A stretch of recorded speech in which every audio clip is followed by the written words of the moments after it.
movement, or topic with the purpose of recasting the conventional understanding of the subject through a new narrative.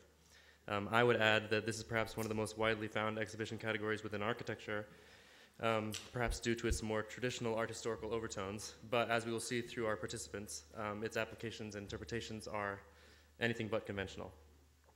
For our reference exhibition, we've chosen Home Delivery, Fabricating the Modern Dwelling, which was shown from July through October of 2008 at the Museum of Modern Art in New York, and which surveyed the history of the prefabricated home as well as commissioned 5 full-scale built works for the museum's garden. As with previous panels, I'd like to introduce all of our speakers now and then have them just follow one another directly.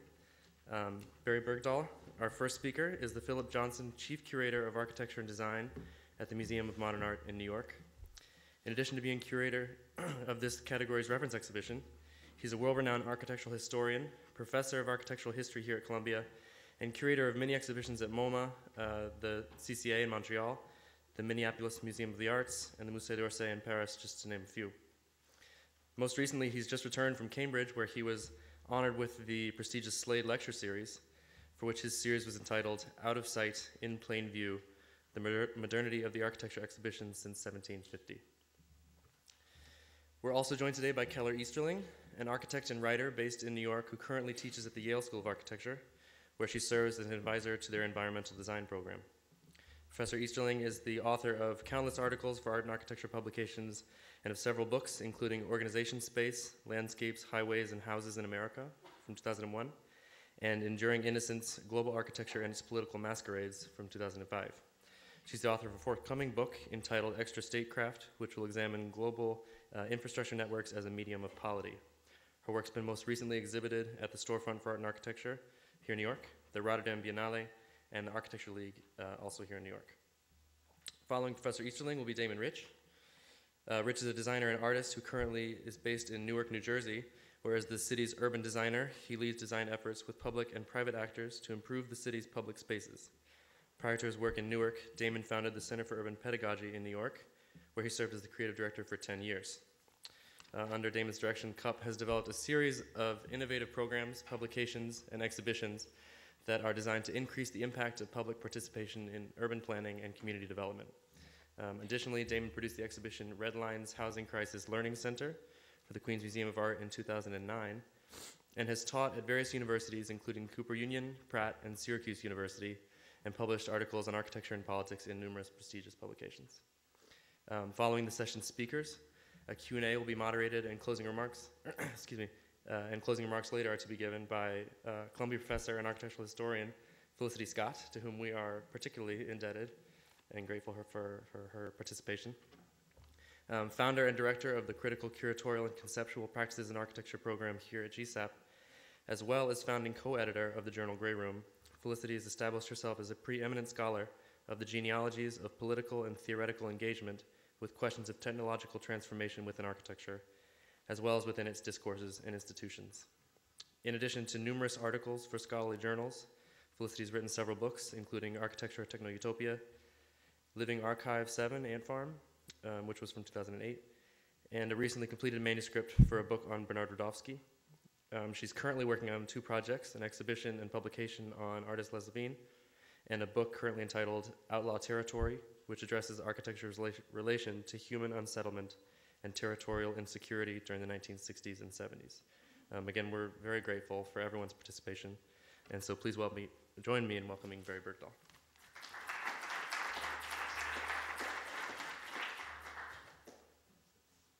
Wow, okay.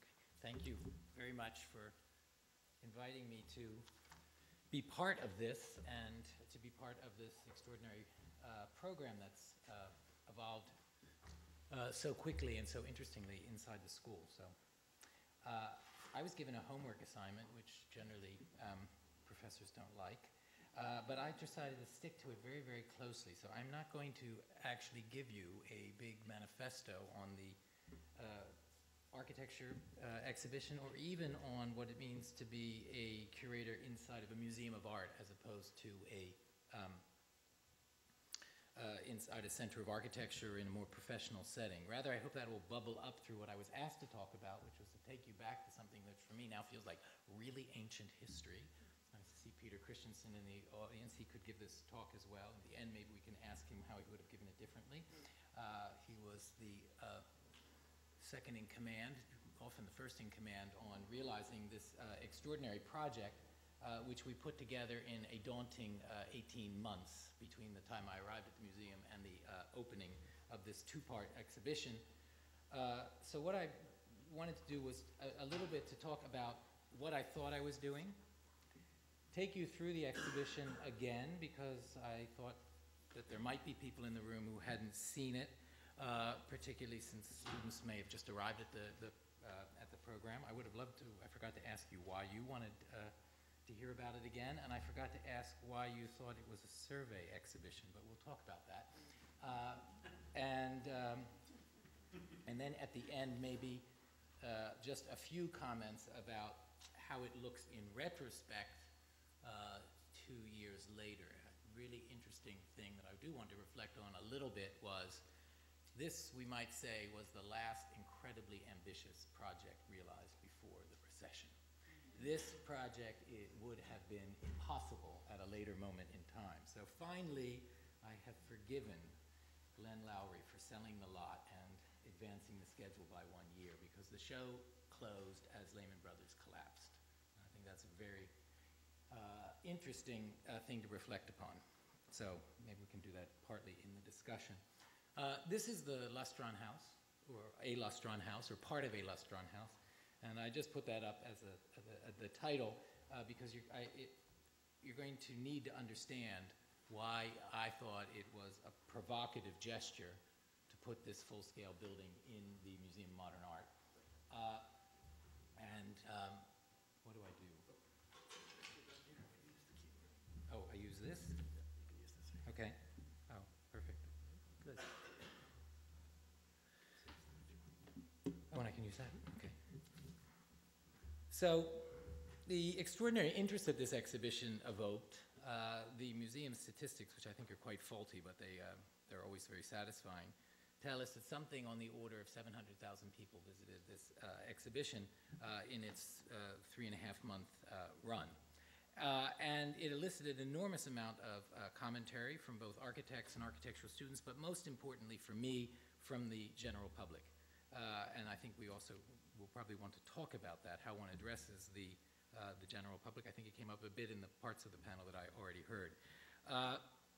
And what was really interesting is that I always imagined that this, if you will, kind of obvious crowd pleaser of creating a prefabricated village on a vacant lot was going to work. I was thinking about the fact that people love to look at other people's houses, so if I put 5 houses in the museum, the general public would come. But over and over again, people told me that in many ways they actually, the big surprise was the inside exhibition. So there really was the survey. One of the things that interests me in this dualness, and the one thing that I was thinking about from the beginning, that I intended, I knew that I was entering a very highly charged situation to go be the chief curator at MoMA from here. Of course, I had read very carefully what Nikolai said, is what are they doing? Appointing a historian, what's he going to do? It's going to be, stodgy and academic. And I was thinking that I knew that not only the subject, but the very nature of this exhibition was going to be under intense scrutiny. And I thought of it as a manifesto on a number of levels, from the actual nature of an architectural exhibition in which process, as much as product, was the subject, to an engineered conversation between, or at least a juxtaposition of, 2 trends in the then current revival of interest in off-site industrial production, and fabrication of architecture that are rarely caught in the same room, namely prefabrication, what is for the most part on the outside lot, and what you see reflected in this very beautiful wall by Riza Umamoto, digital fabrication, and the myriad experiments of parametric design.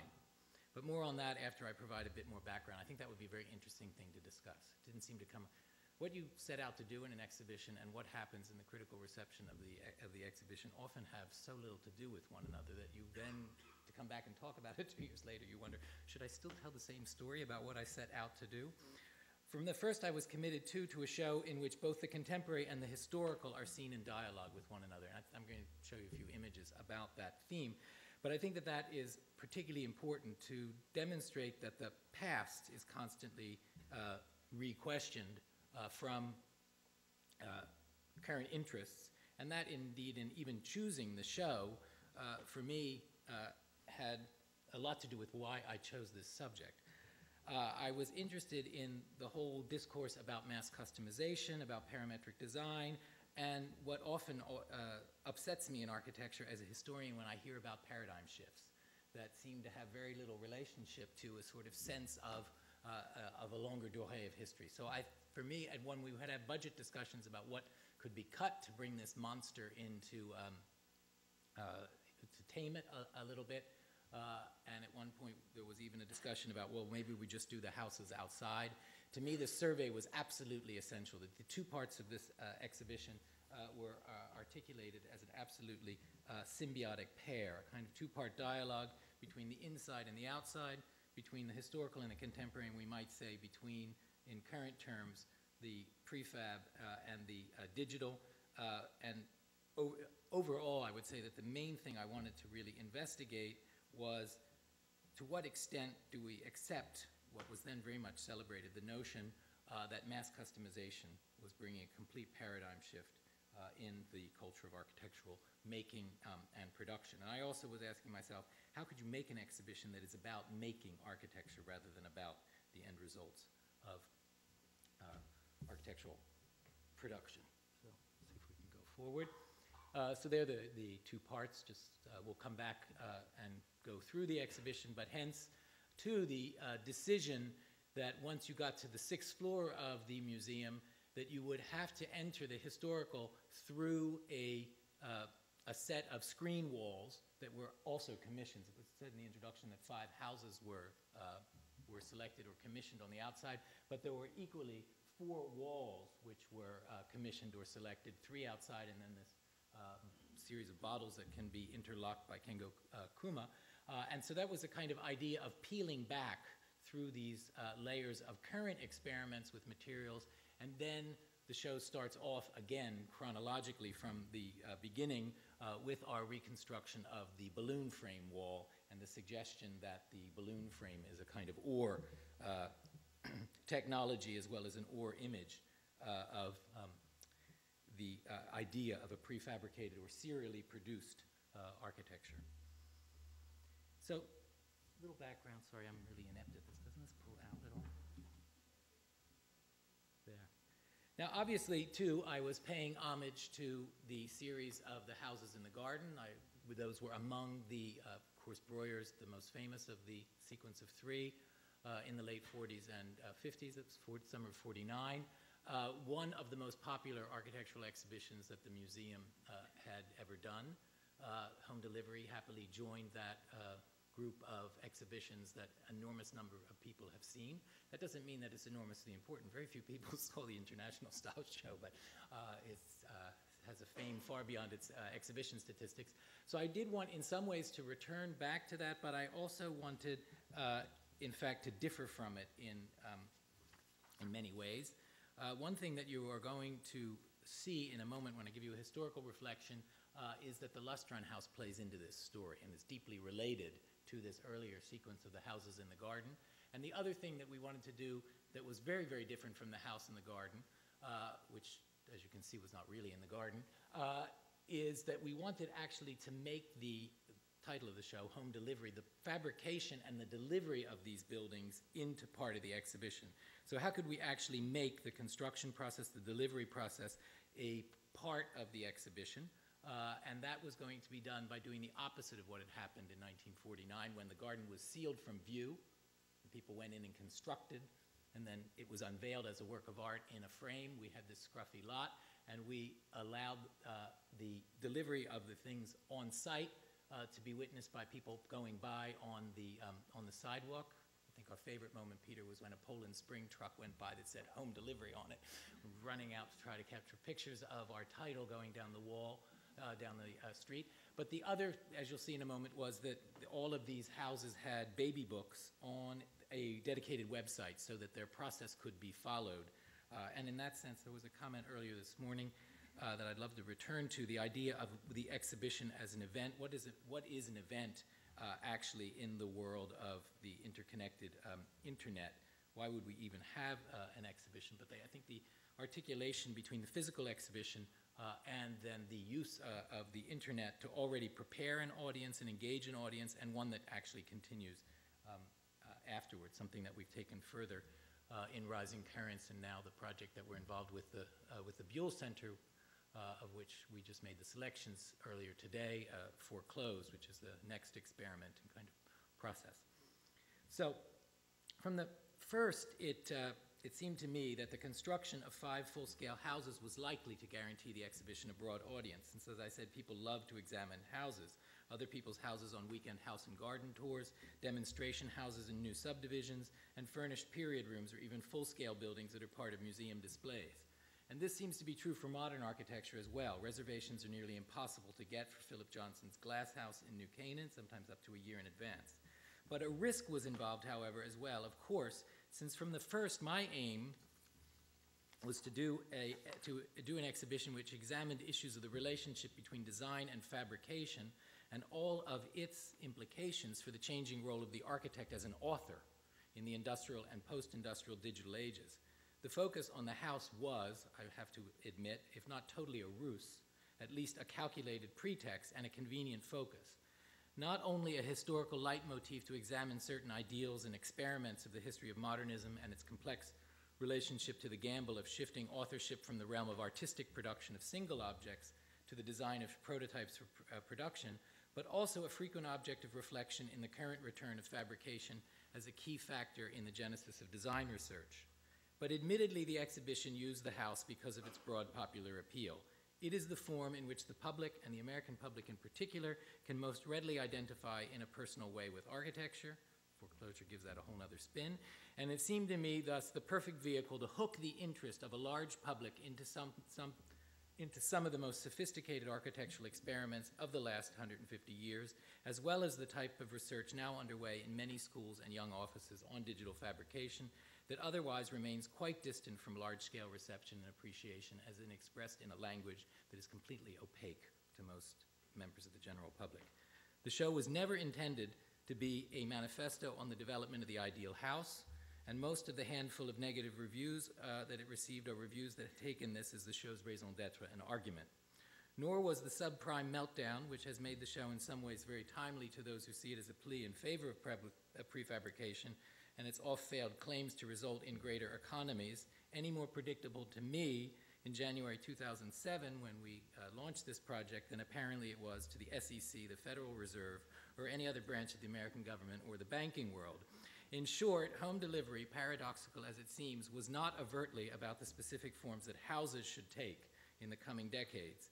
It was about the first steps towards applying the revolutionary means available to design and fabrication to dwelling, a horizon that is both a new ballgame and yet more potent to contemplate when we remember the longer trajectory of modernism's fascination with the factory-made house. So suddenly, the whole cliche that prefabrication is just a history of failures becomes much more interesting when new claims are being made about digital fabrication, new paradigms of mass customization, and the like. So let's see what happens.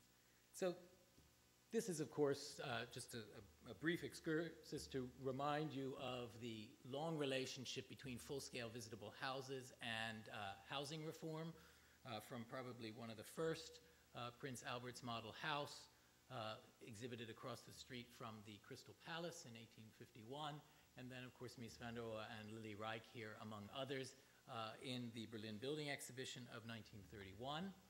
And to bring it home to MoMA, where in 1940, the year after the museum opened its doors in the new Goodwin and Stone building on 53rd Street, and the curator John McAndrew laid out this garden. This was actually the garden in which the houses were, not the Philip Johnson garden. It was planned that the Frank Lloyd Wright retrospective would end in what would have been his first ever Usonian house as an object. Here you see the drawing on the left. In the garden. That did not happen, but that notion that the garden might serve as a place for full-scale experiments would continue the following year with the Buckminster Fuller Dymaxion deployment units that you see here on the left. On the right, I'm showing you the exhibition house that was built on the Usonian house that finally was built by Wright on the site of the Guggenheim before construction started there.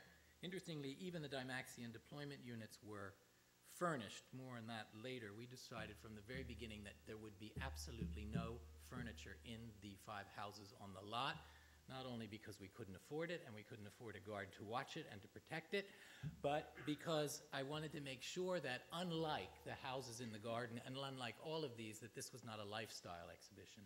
I knew that as soon as the rooms were furnished, the only thing that the general public would be able to say was, would you do your living room like this? Would you like to live here? Could you sleep in a glass room, etc.?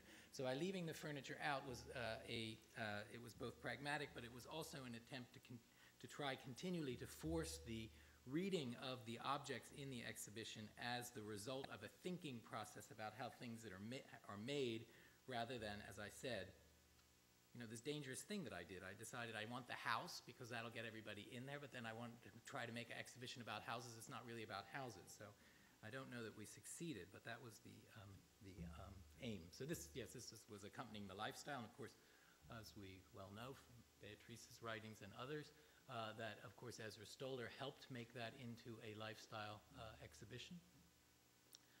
So interestingly, too, in this historical relationship, I saw it coming to the museum as a historian. I saw it also as something of a corrective to the museum's inability to deal with the last great period of American exploration of prefabrication in and around the years of World War II. And those are 2 images of dream houses of the 1940X, if you will. When the conversion of wartime industry into architectural potentials, this was being explored in a way that's now looked back at as a kind of closed chapter, but takes on, I think, new significance as the new paradigms of production are being explored. This is the factory in which the Lustron house is made. That is what MoMA was interested in, how Mies would transform a bomber factory, not how Lustron would transform a bomber factory. Interesting to think that the first house in the garden was given to one of the great thinkers in 20th century prefabrication, Marcel Breuer, who had worked, of course, with Gropius at the Bauhaus, who during the war was trying to construct a very intriguing system of prefabricated demountable houses, which he called, there are 2 of them, one Yankee Portables and here, one called the Plas 2-Point house, which was meant to function like an airplane wing with a new kind of laminated Monsanto plastic product, and the whole house would sit on a single long kind of like a ice skating blade, which would make it adaptable to kind of all-terrain, which is one of the chief problems of non-site specific prefabricated buildings. Oops, we keep getting that again. So I was very interested in this context. These are a bunch of images of what was contemporary. I think most people are aware of the fact that the house in the garden was launched against Levittown as a model. And ironically enough, Levittown was a kind of prefabrication, or at least a systematic organization of delivery, if you will, of home delivery. But it was equally launched against the construction of a Lustron house, which was, we discovered, was under construction in late 1948 on the corner of 52nd Street and 6th Avenue.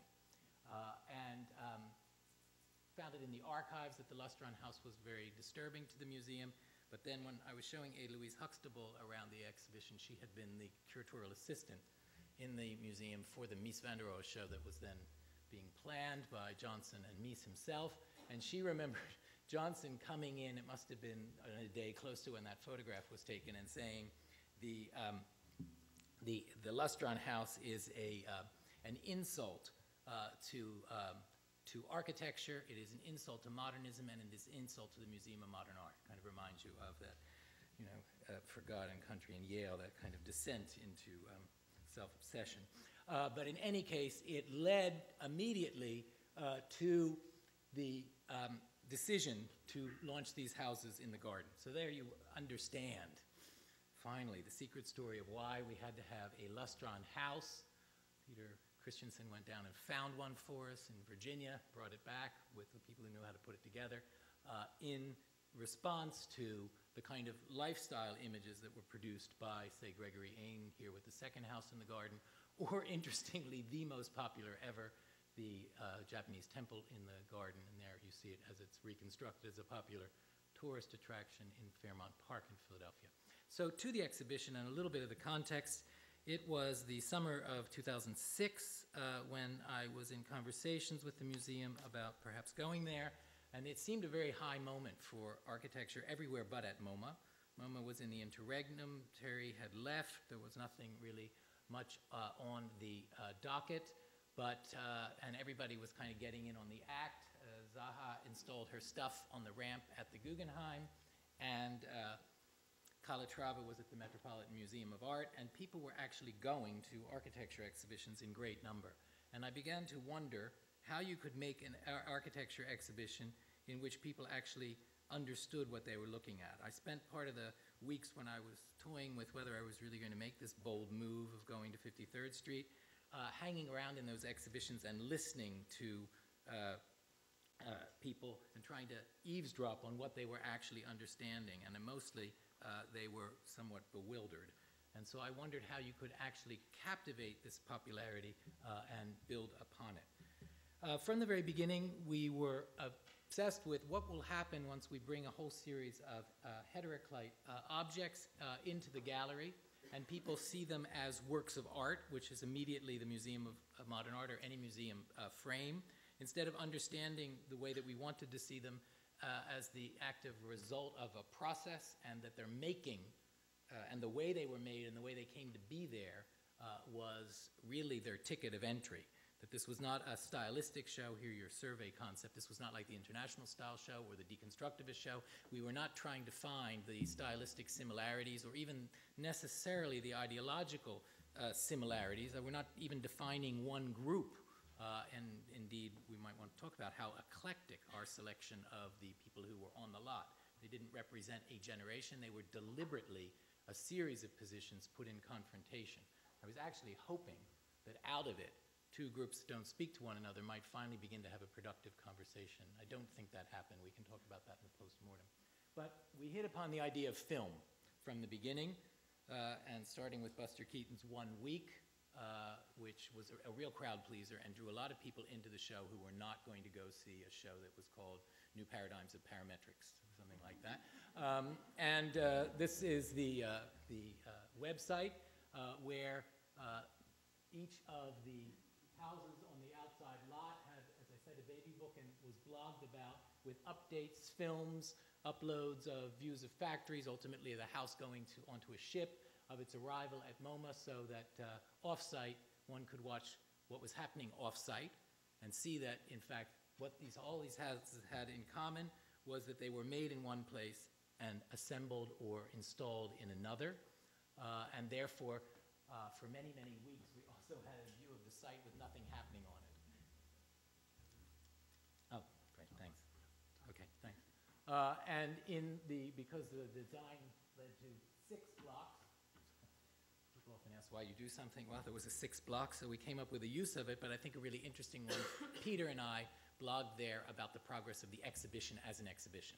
So the website is archived, and the students in the program might find it interesting to actually go back and look at that, because the exhibition talked about itself while it was in the making. Oh. Yeah. So here, something of the types of juxtapositions that I was interested in. So you could say that you have two completely radical different approaches to parametrics between the Burst House. I think I saw Doug Gautier earlier in the audience, but Strip is here now to probably get embarrassed by what I would have to say about his building. Larry Sass's House for New Orleans, that seemed very topical shortly after Katrina. It was, of course, a building that I found as architecture absolutely uninteresting, but its construction method and the fact that it was a building that could be delivered very, very inexpensively, accepted the fact that people would have replacement housing that didn't challenge them, like Brad Pitt's very ill-conceived houses. They're going up in New Orleans to change their entire taste culture, but also came up with a system quite different from the Burst House, in which, by the simplification of the parts, the house could be assembled by unskilled labor and therefore could be used almost anywhere in the country or in the world, for that matter. and we asked Larry to leave it unclad as an unfinished building, and even to put plexi inside so that that whole system could be understood. So here's the paradigm shift, and what I think becomes interesting is that what do the mass customizers use over and over again for their arguments about mass customization? They tend to use the production of automobiles, which now use not only just-in-time delivery, but the possibility of individualizing and customizing everything, even on a mechanized assembly. And so we became interested in the fact that the early 20th century prefabbers all are looking at the car factory and the car factory returns. And so we played on that a lot in the films within. So just a few images that relate to this theme of being interested in the relationship of the past to the present. This is Edison's patent for the single-floor house. A number of them were built out in New Jersey, some still standing. A kind of slightly wacko idea that ultimately failed, but extremely interesting as an experiment when you put it next to, say, this, which is a cutting patterns, actually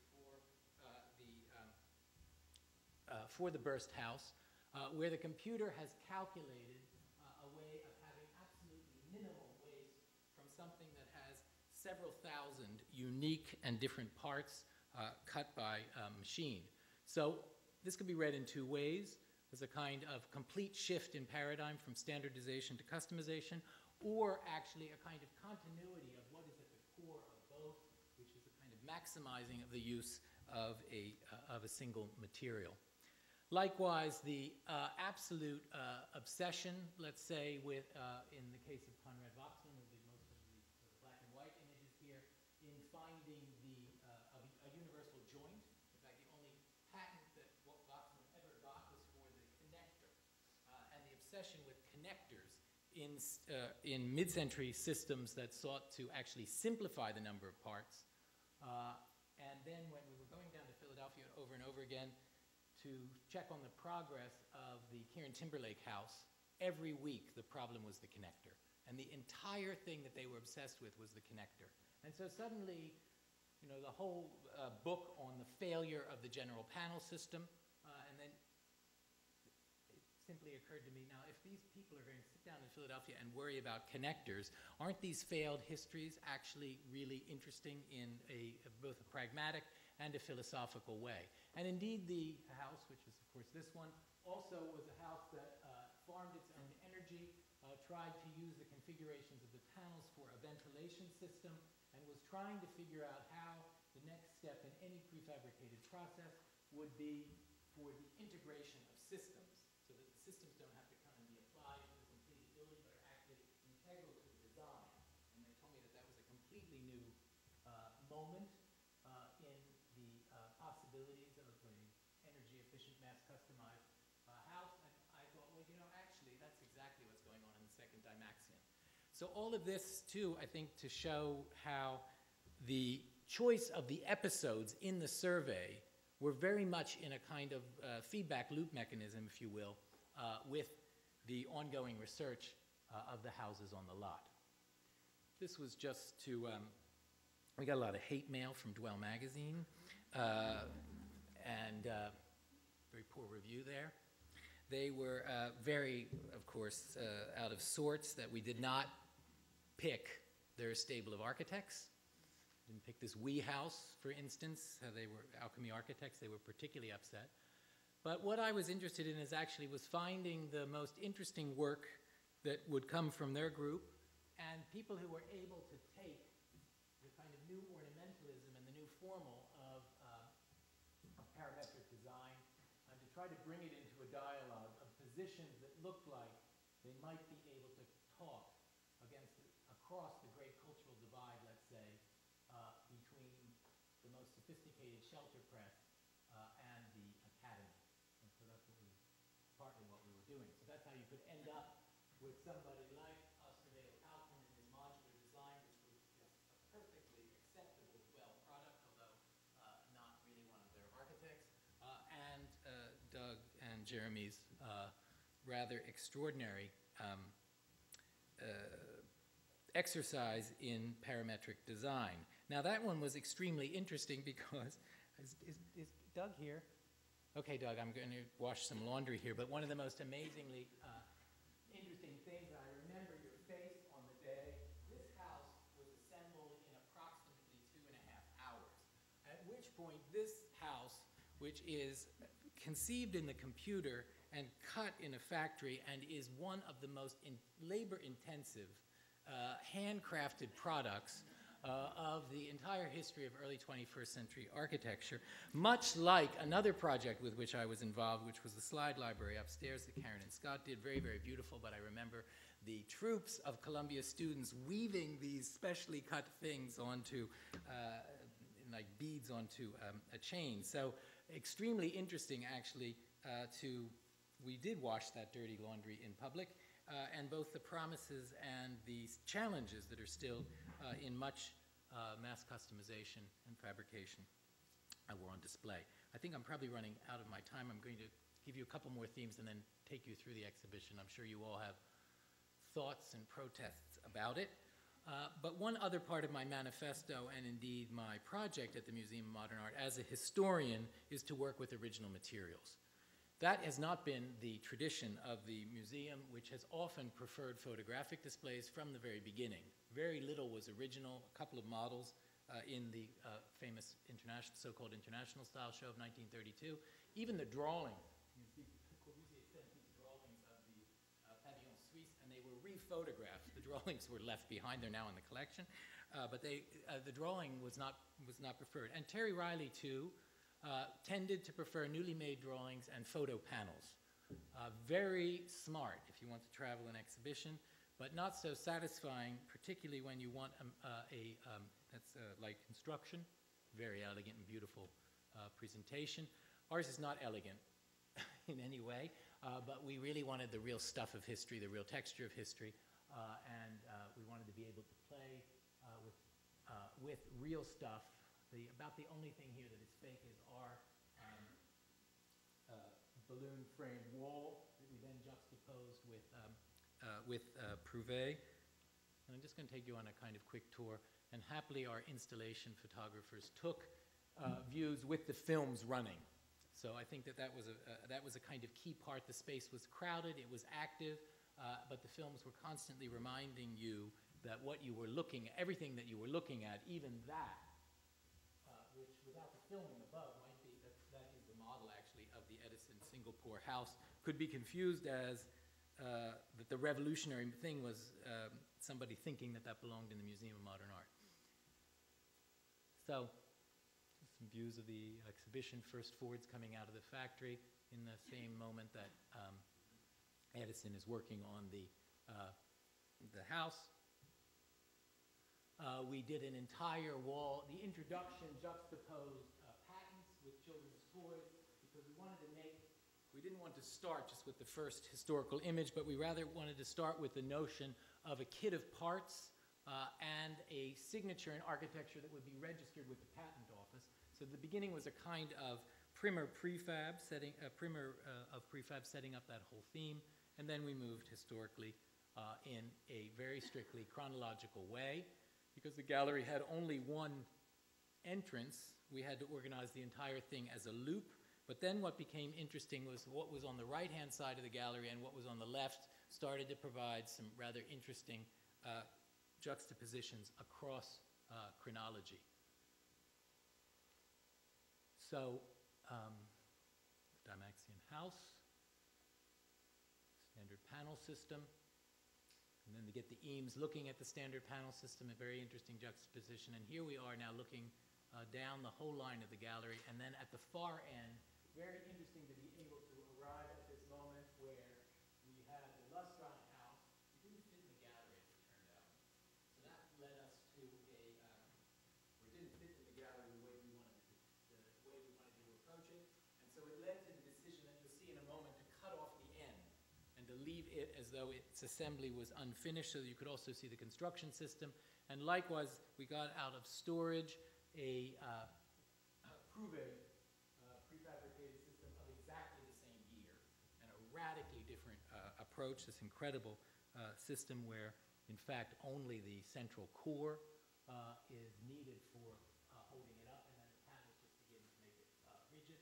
So this wonderful juxtaposition that you could stand inside the kind of, if you will, the skeleton, the beginning of the skeleton of a Prouvé house, that you could either interpret as being mounted or demounted, and look at a Lustron house that was only half finished. And once you got inside the Lustron house, you could have the Prouvé house as your garden shed. There you go. There's the open side of the house. And then the wonderful salesman's model that appeared on eBay in the middle of it. And we were outbid by two young men who bought it for their train platform. But they lent it to us and came and kept taking photographs of themselves and their family members in front of it. So they kind of adopted it. But I just wanted to show you, this was my great polemical point there. And so why were the houses in the garden there? Because that end was entirely about the moment of 1949 when MoMA actually decided he did not want to engage with prefabrication. I wonder what would have happened if Philip Johnson had been interested in prefabrication and had actually celebrated some of these efforts. That Marcel Breuer was trying desperately to get patents and to get people to produce his houses in 1943 should be asked to make a custom-made house in the garden. So we brought what he would have liked to have built, I interpreted, and put it in juxtaposition with that, but also interestingly in juxtaposition with Prouvé would have been a very interesting and different moment, I think, if MoMA had acted differently at that point. So I think I've talked too long. We go down the assembly line of the 60s and 70s, many interesting projects there. We had to depend a lot on the great collection at the FRAC in Orléans and coming back out, so that you peeled back from these walls. In the end, we got to Greg Lynn,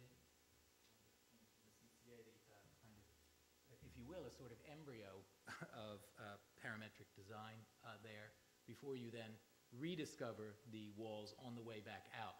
So the walls you both peel from a contemporary moment, then through a historical kind of U-shaped sequence, and then you rediscover them again and are invited to think of them now that you have been given a kind of capsule survey history. And I think I gave you enough images there that you can understand the role that the contemporary played in the actual selection of the historical and vice versa. So just some views of the lot. Stop there, different positions that were adopted. Nighttime at Burst and nighttime at the Kieran Timberlake House. So no grand conclusion except to say that I don't really think that we were certainly successful in getting a general public into the galleries, enormously so. The show has been much discussed, much written about. I don't think that a conversation happened across the divide in any way, shape, or form. So in that sense, it was one of its aims was a failure. I think we should leave the rest to discussion. Thanks very much.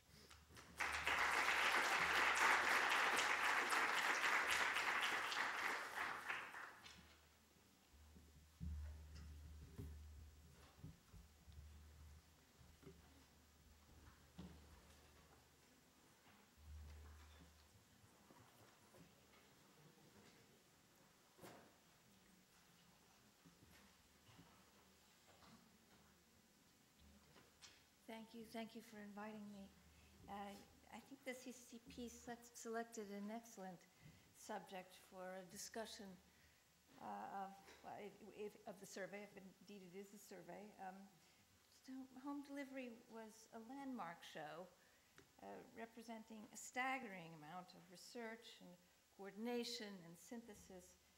And since Barry's really the only, Barry and Peter are the only ones who can say what curatorial or exhibition techniques were intentionally planned or deployed, maybe we can only comment on what we learned from it or from other familiar situations. I think we probably all had a kind of sympathy with the task that he had, and there are a number of perennial problems that haunt the survey. which I think the home delivery showed, I really think artfully converted into opportunity. And we've been asked, Damon, I have been asked to amplify some of those techniques as we see them, and also give examples from our own work.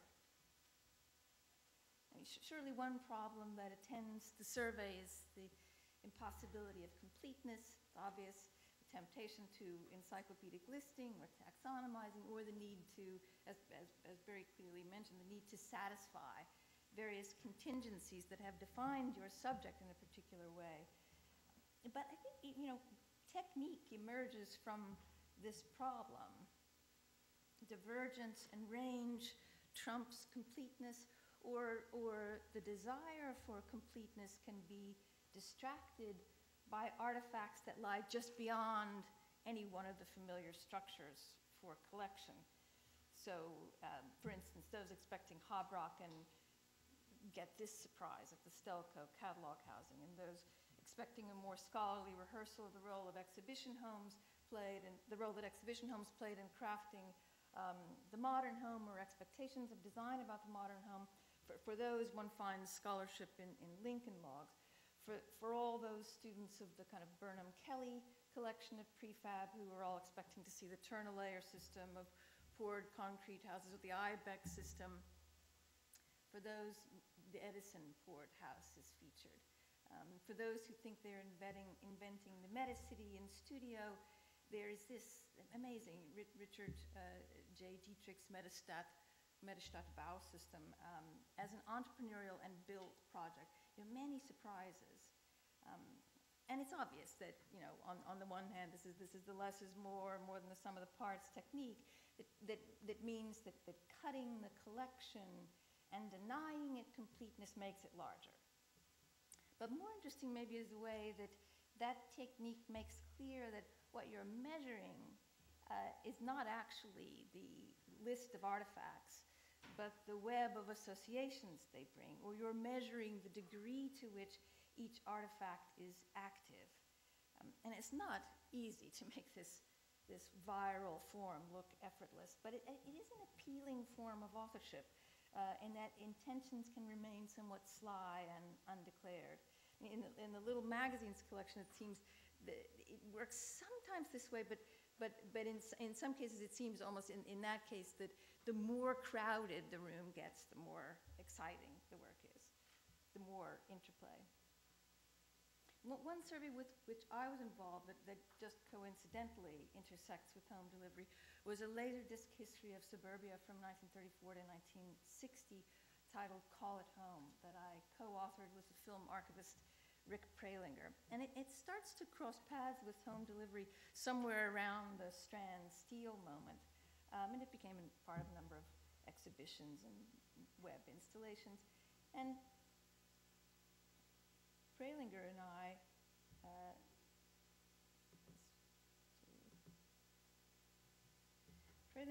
after several years of research, just went ahead and nicknamed each other Bouvard and Pécuchet, because we had become the butt of Flaubert's joke with our nerdy collections of databases of cultural ephemera of the period, and perhaps made worse by a media with the Laserdisc, with a large storage capacity. We were collecting 55 minutes of running footage and 2,800 stills from various repositories around the country. That was the cut. There were many, many, many more thousands of stills and films. But finally, the interactive medium tutored this technique that we were just talking about. It did tutor ways to transform the list or animate the list into its opposite. A ramifying, branching set of connections. So again, it was not the bulk of the artifacts, but the degree of interactivity that we were assessing. So I think also, in addition to this problem of encyclopedic completeness, a second perennial problem of the survey must involve the unanswered dilemma or controversies that surround any collection that would have any kind of audience.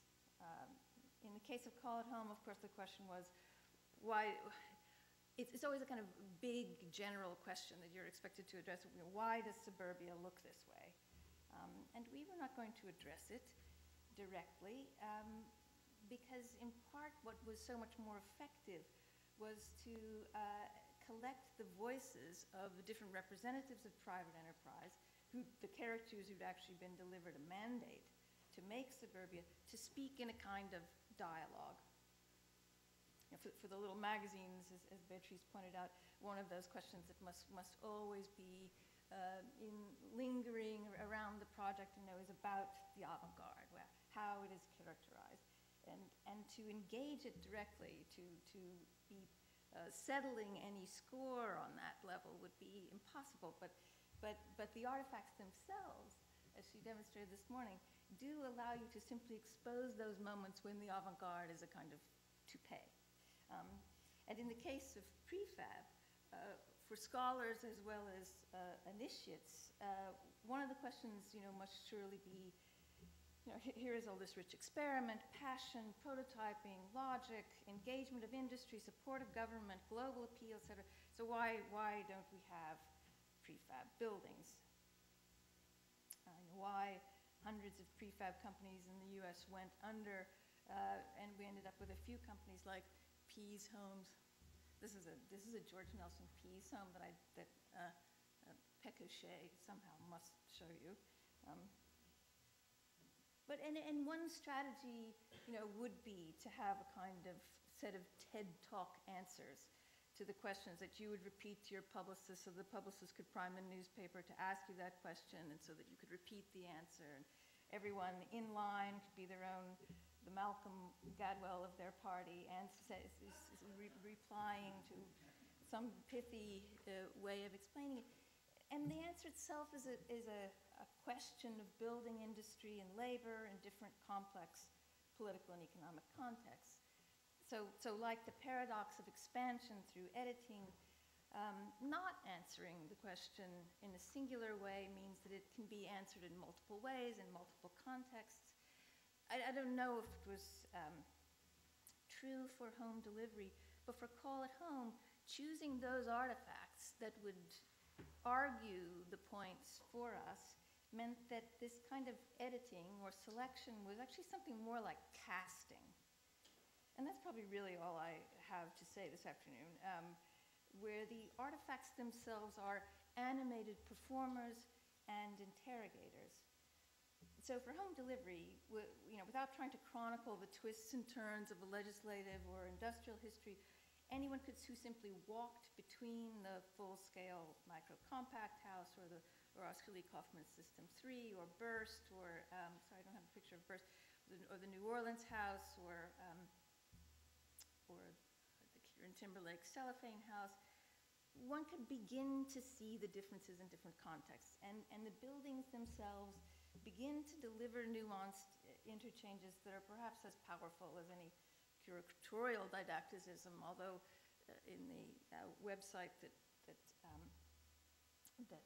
Barry showed, you know, again, if you visit it, you see the incredible depth of information and resources and bibliography and points of departure which have been assembled there for anyone who wants to continue to study. So the idea of the artifact as performer in an interactive format, something we are very familiar with now, was something that I began to use in a web installation, which was a survey of various spatial products around the world. And I'd collected so much information on these products, but stopped collecting and started to deploy something more like a game format among a small but carefully chosen suite of products. And that seemed like the best way to engage an audience in manipulating the information. This was a website called Wildcards, a game of Orgman that allowed a user to play the parameters of spatial products like a slot machine. And it very deliberately denied any manipulation of the building envelope, which would have been a more familiar mode for the architect, since for those spatial products, the enclosure is only a byproduct of other factors.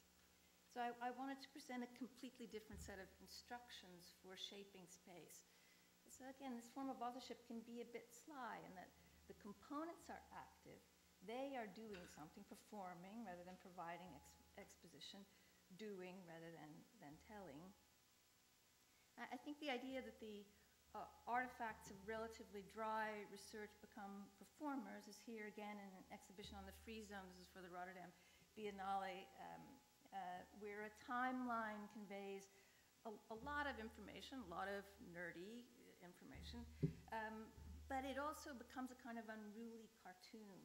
And that cartoon still does the best job of communicating a snapshot of the idea that I wanted to get across, that the free zone had swallowed the city.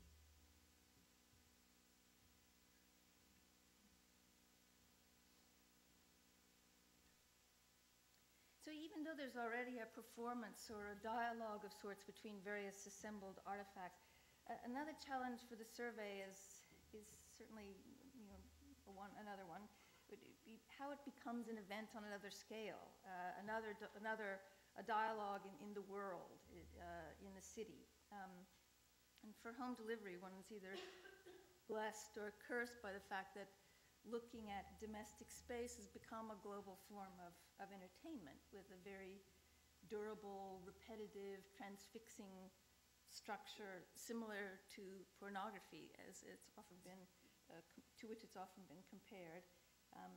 And obviously for the MoMA exhibit, one of the main events was performance of these commissioned pieces.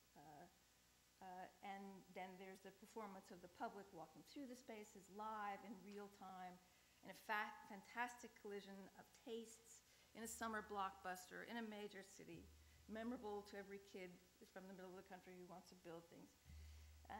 And also important is that Barry created a media constellation that deliberately leapfrogged the perhaps rather stale publicity machine of the Starchitects to create a constellation that reached back in time to link new media, blogs and social media websites, with the media tradition of building fairs. So I think when we think about media constellations, it's always just the sense that it'll be these things which exist now, the same default set of Twitter, Facebook, and some set of blogs, but he, like most of the creative curator-directors, see all kinds of constellations in all kinds of temporal situations, constellations of social actors, human and non-human, with the capacity to be viral.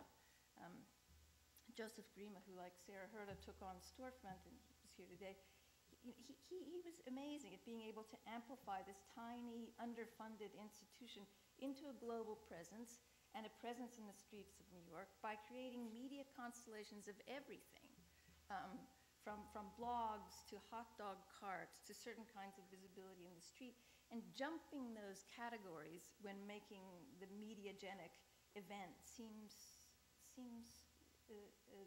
like an enormous opportunity.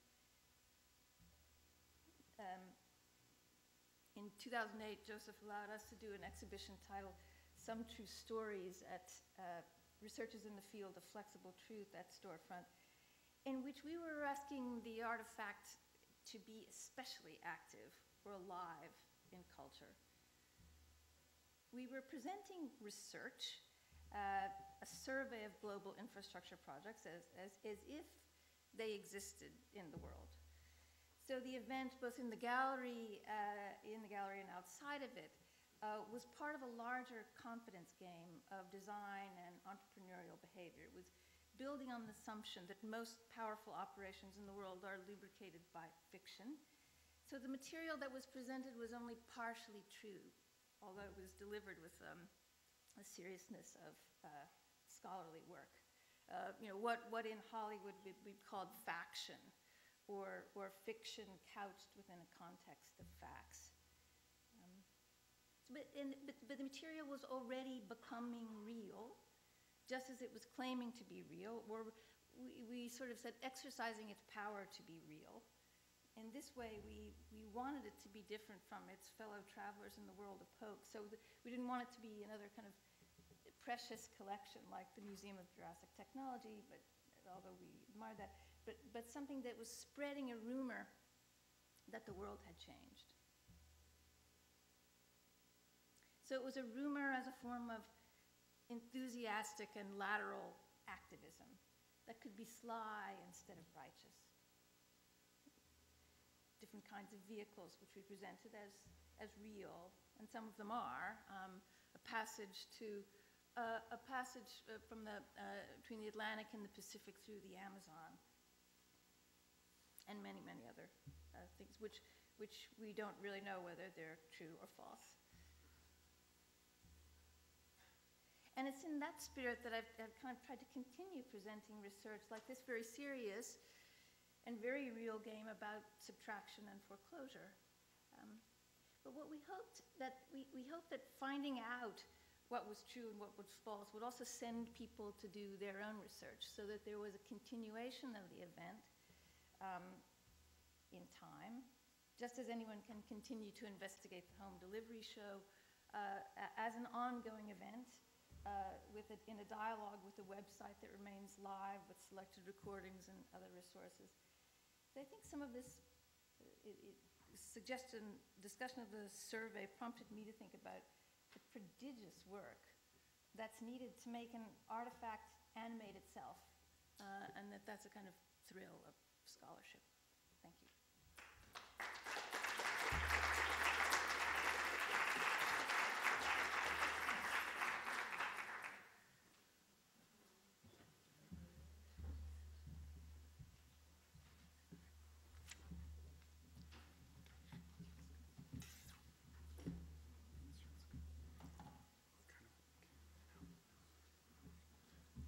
Surgery with a robot.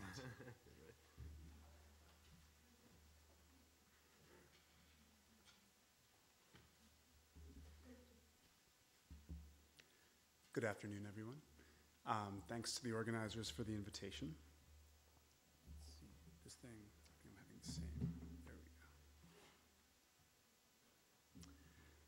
we go. Today I'd like to talk a little bit about one specific potential that I believe that architectural exhibitions have, which is specifically the potential of the architectural exhibition to amplify one's relationship to physical environments and thereby serve as training for the spatial, material, social imagination.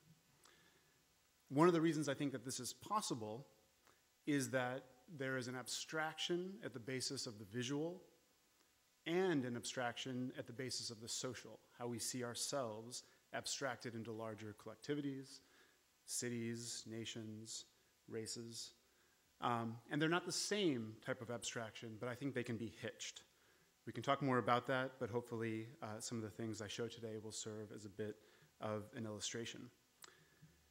Now, in thinking about this notion of the survey, I'd like to maybe sound what I think are some useful warnings, which are that the survey and our survey instruments and the direction in which they're surveying, the terrain they're trained upon, if they remain underwritten by isolated objects, and those isolated objects in turn are underwritten by the figure of the designer as the origin of the work, this potential to use the architectural exhibition to abstract and therefore open to manipulation the entire materiality of human environments diminishes.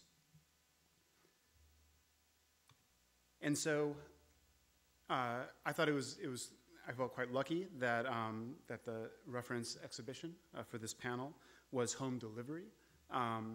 One of the ways that that title strikes me as witty is that it talks about the most intimate locale that anyone has, their home, being somehow made somewhere far away and brought to us through some series of networks.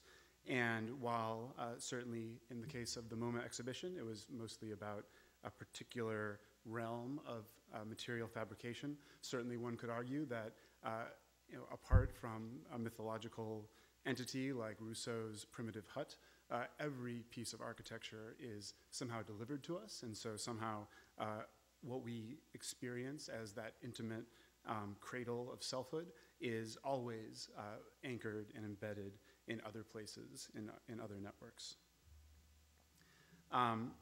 And all this comes down, the title that I showed earlier, Taking Architecture Public, is both a reference to the fact that I think like home delivery, the exhibition that I'm going to use as my principal illustration was born at the time that architecture was literally being taken public, not making public, but taking public, in the sense of securitized mortgages, sold on global exchanges, and that always seemed like an interesting thing. But before we get to that, the notion of making architecture public is something that I think sometimes happens whether we like it to happen or not. My personal biographical experience of this was when I was working as a building super in Williamsburg, Brooklyn, and about every other day for 6 months, a card like this one, sometimes several of them, were shoved underneath the front door of the building that I managed. And in general, if you've seen a card like this, the message is do not bribe the building inspector. But what's kind of interesting about it is that it actually makes like a bit of a conceptual argument about why one should not bribe the building inspector.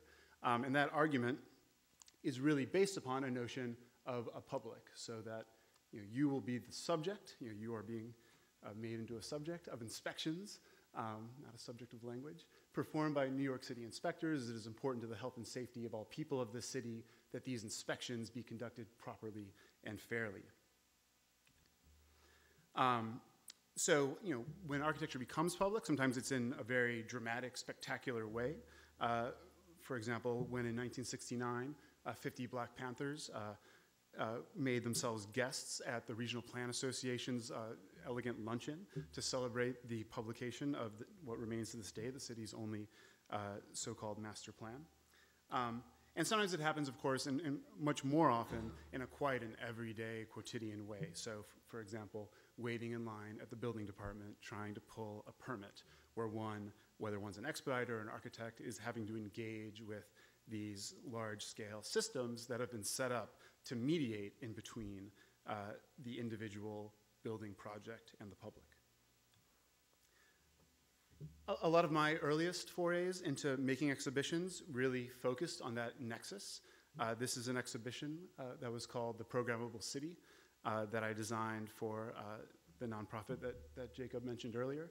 This was held on the 100th anniversary of what is arguably the first building code in New York City, the 1901 Tenement House Act.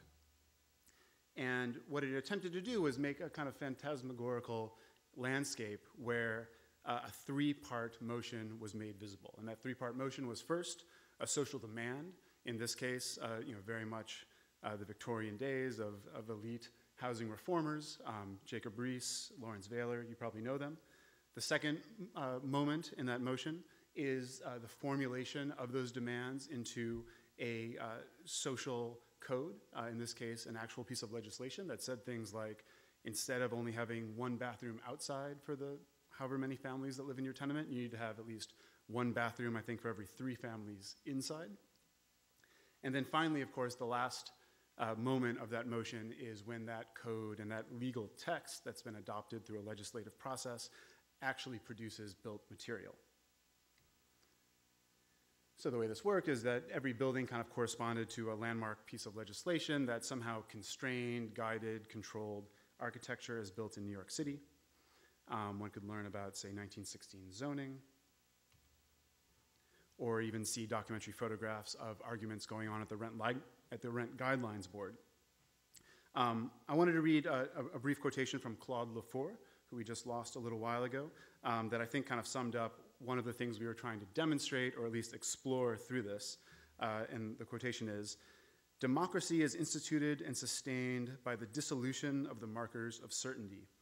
It inaugurates a history in which people experience a fundamental indeterminacy as to the basis of power, law, and knowledge, and as to the basis of relation between self and other at every level of social life." And so I certainly think that under democracy, architecture experiences this. And so here is a small clip, I think, of this in action as people discuss some buildings.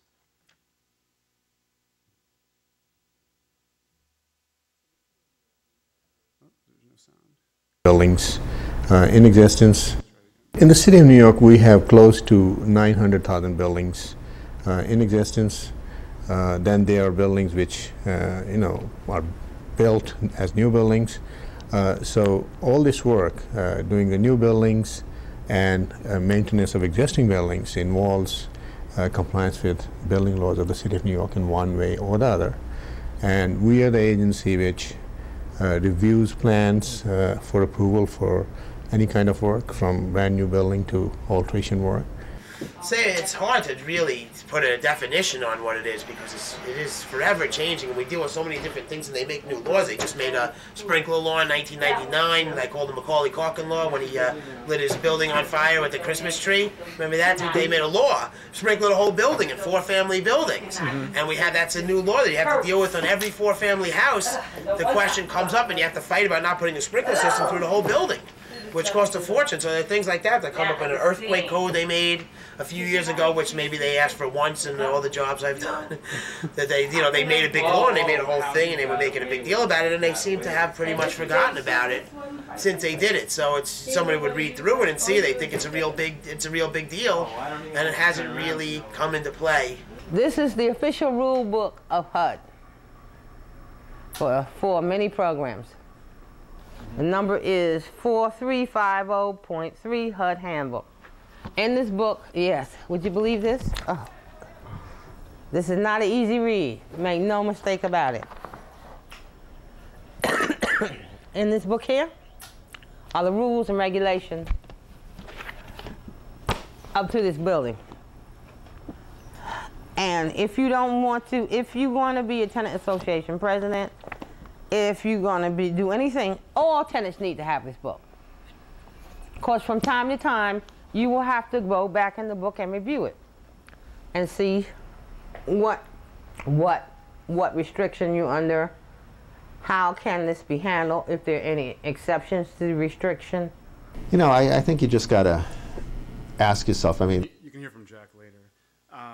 But as you can see, certainly these people are not engaging in what we might recognize as architectural discourse, but I think at least it's undeniable they're talking about buildings. And at least the way I think about it is that pink card, these discussions are basically other parts of the world throwing a lifeline to the discipline of architecture to show us the pathways that our discipline might follow in order to find itself into more interesting crevices of the world. So a brief detour about art history, and in thinking about some of this work, some of the things that I think became very useful to me.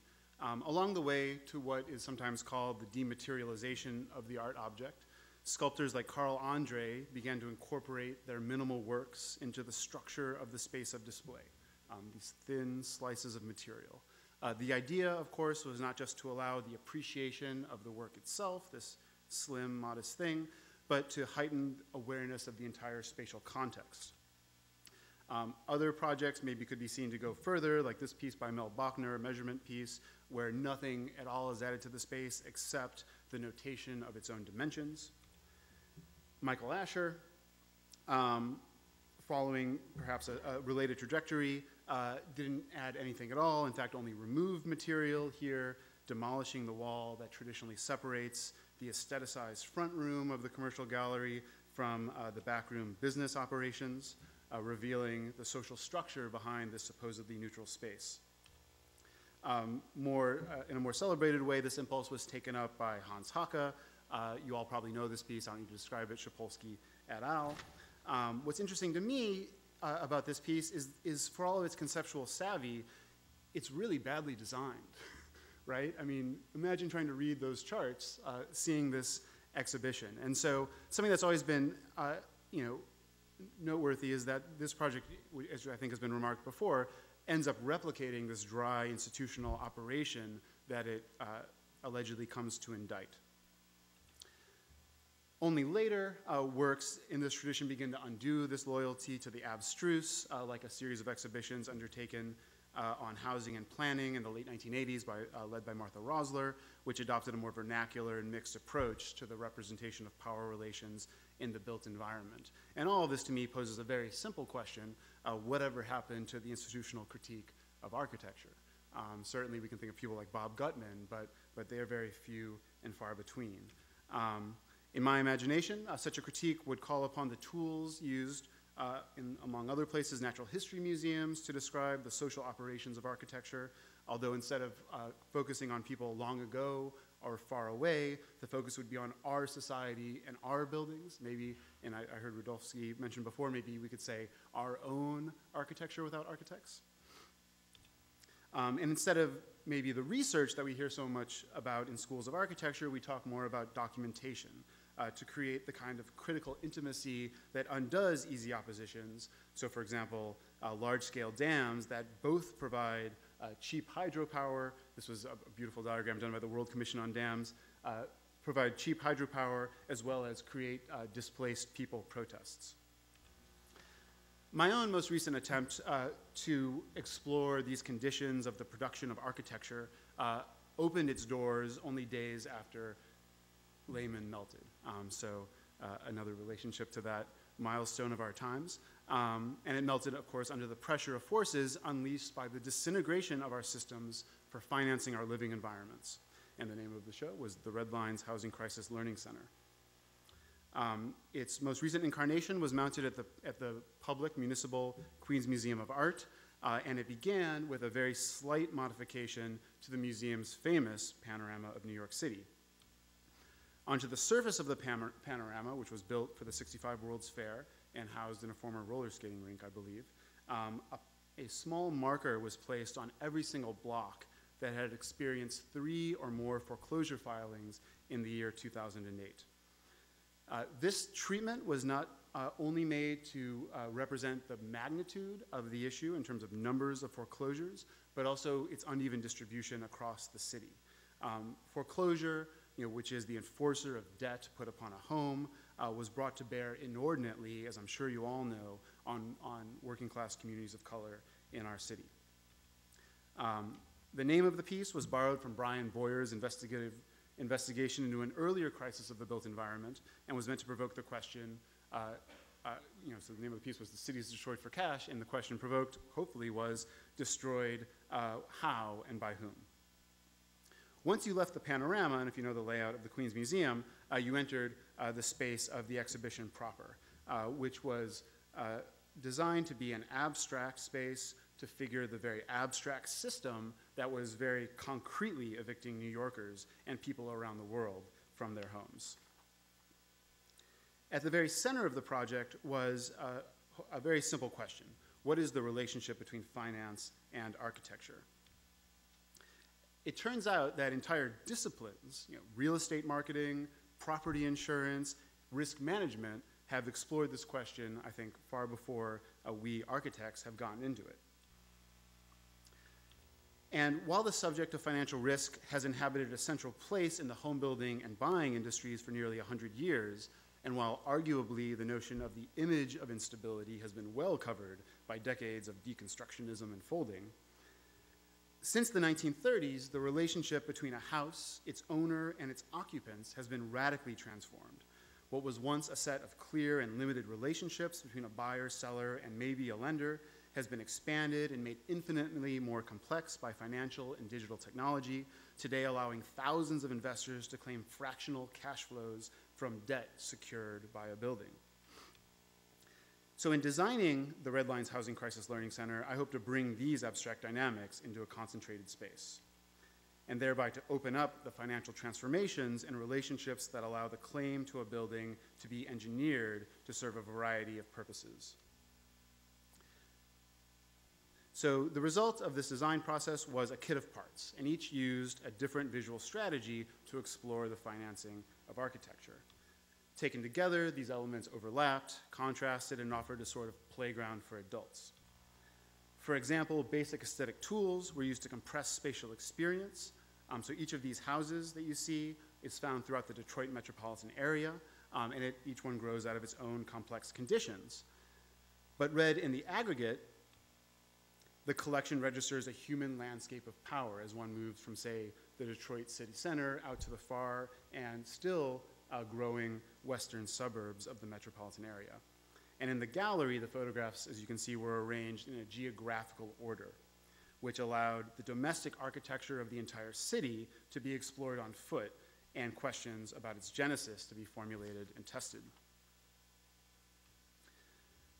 The Learning Center then veered from documentation of halls of records, where we as a society keep track of who owns what and who has a claim to what, to very physical metaphors like the chain of title and how that is actually the channel through which the power of foreclosure is exercised. And the notion was that an aesthetic, superficial approach to a complex topic allows one to explore the possible productivity of superficiality. Maybe most basic to the subject is the relationship of lenders and borrowers, although the prime index of this relationship, the cost of borrowing money, is usually mystified and dehumanized. You hear on the news, interest rate is up 2%, down 2%. And so in this case, there simply was the interest rate materialized as a plywood screen which rose at points to a spiky 15 feet in the air. Next, and I think importantly, the Learning Center was full, like some of the video you heard before, of voices of those professionally enmeshed from all angles inside the mortgage system, from federal bank regulators to institutional investors at PIMCO, to my friend Shecky Schechner, who claims to have invented the commercial mortgage-backed security at Goldman Sachs, to Wall Street IT workers, to the head of the Mortgage Bankers Association and his striking art collection, to, of course, architects who are as much a part of the system as any of the others, and especially I was interested to talk to those who were in the thrall of high finance as a model for architectural design. The Learning Center also allowed you to visit the far-flung scenes of real estate finance, from mortgage brokers to Harvard Business School. This was the spring of 2006, and Mr. Housing Bubble was a really funny joke. To home preservation events, so-called, where unlucky debtors could plead with their lenders, to massive auctions where foreclosed homes are acquired by hopeful entrepreneurs looking to flip properties. The fun thing about this place was that all the people that worked there wore tuxedos. And of course, back in time, and this was some of the material that Ms. Easterling covered, to understand the prehistory of our current moment, the crisis of the 1930s, where public power was used to strengthen and expand the financial system of architecture, and individual buildings were seen as either prospering crops, nourished with money, and they were subject to bureaucratic matrices to determine the risk represented by any particular home and its location. I should probably sum up pretty soon, so I'm going to skip over a little bit, although I have to tell the story very quickly, which was looking at actual groups that had gotten very involved in the politics of home finance in the past. So looking back to the 1970s, we're on the west side of Chicago, in Austin. People were looking around at the proliferating abandoned houses in their neighborhood and said, what in the world is going on here? They began to sort of dig into it and came to the hypothesis that one of the causes was the lack of financing being provided to either buy or repair homes. They organized in 1972 the first national conference of neighborhoods, which is kind of this amazingly cacophonous concept, I think, of a national conference of neighborhoods, where they launched the demand for disclosure, which was their way of talking about the demand that financial institutions make visible the flow of finance through neighborhoods and through buildings in neighborhoods. They then were able to make maps, first on a municipal scale, later on a national scale, that actually, in fact, confirmed their hypothesis that banks were taking loans in their neighborhoods, as you can see on the right, and then taking deposits in their neighborhood, and then only making loans in the growing suburbs. And then, being the good Alinskyeites that they were, going out and kicking ass, visiting country clubs with school buses full of people and other things. Eventually, they won passage of a major alteration to the way that the country regulates financial institutions. You've probably heard of this in the news, as some pretty off-base people tried to pin some of the blame for the meltdown on the Community Reinvestment Act, but that is in fact what they won through their struggle. And today you go into any bank and you actually see the certainly not visually arresting, but still altogether present evidence of their modest success, which is soon overtaken by Reagan and other things, but we can talk about that later. The last thing I wanted to mention, sorry to tease you with that, but you can see it on YouTube, is probably more important than the physical design of the exhibition was the way that it was used. The Queens Museum, alone among all museums I've ever worked with, has on staff someone with the title community organizer, whose job it is to develop and cultivate relationships with community-based organizations in proximity to the museum. And so when we were thinking about how can we attach a public, how can we fabricate a public that comes and makes use of this thing, the first thing that we thought of was free drinks. And so this was a thank you housing advocates party where if you worked for any organization that dealt with housing, you could come meet Ken Jackson and get a free drink. We also organized 2 decent scale events off of site in heavily foreclosure impacted neighborhoods. This is one in East Elmhurst where about 10 different organizations that dealt with different aspects of this crisis, from what's happening to renters, to what's happening to homeowners, to what's happening to public safety, could come together and talk about cumulative impacts, because certainly that is a discussion that they themselves said there is very little time to have. And then afterwards, after the sort of enunciation of the collective, people could go downstairs and talk to individuals at tables and get specific guidance on their cases. The media, of course, is always a useful channel, and to even make something that gives people an excuse to run a story about housing on the culture page, I think gives me some small satisfaction. And plus it went through some of my favorite TV channels.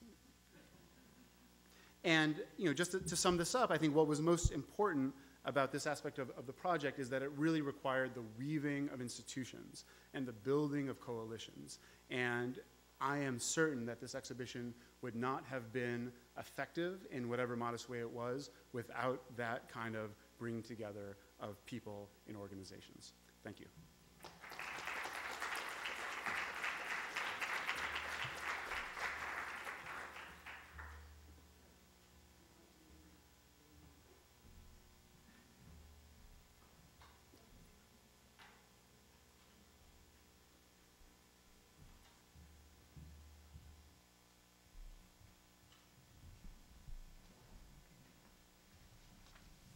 So,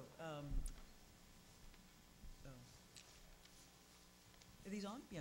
So first I want to begin by thanking everybody for their presentations, and also just to note that I'm aware of the time limitations that we have here. So maybe I'll open by just sort of posing one question that can maybe bring a few things together, and to start by referencing Barry's question of why home delivery was situated as a survey show, and within the context of these various platforms for interrogating exhibition practice. And I want to suggest that I mean, obviously I didn't make this decision, this is look at the students, but I think it was a very clever idea precisely because it does not fit comfortably into the survey format, that it already begins to sort of open up to a dialogue what the potential reactivation of the survey might be, in this case a type of tactical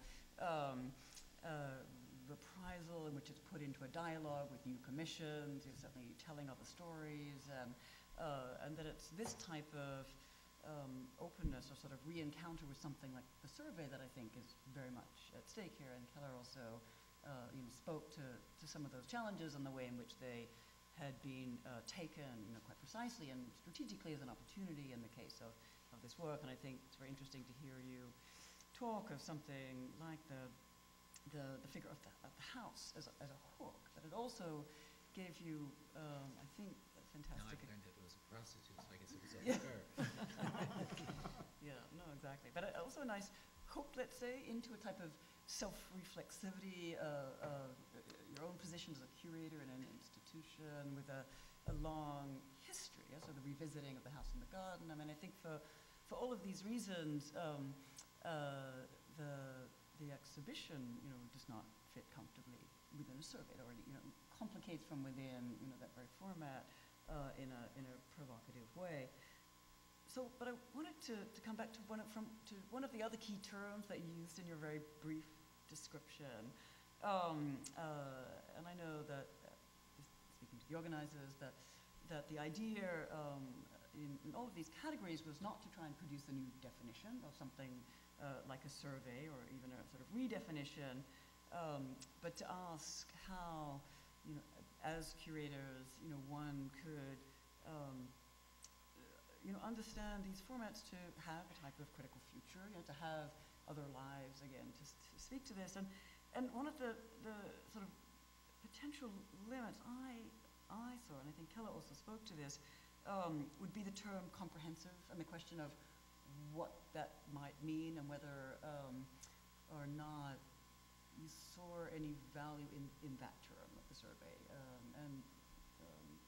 Maybe we can, so what would one be comprehensive about? I mean, should this be the term of any of those terms that disappears? Could we keep survey to sort of recast to different ends, but lose other aspects of that project?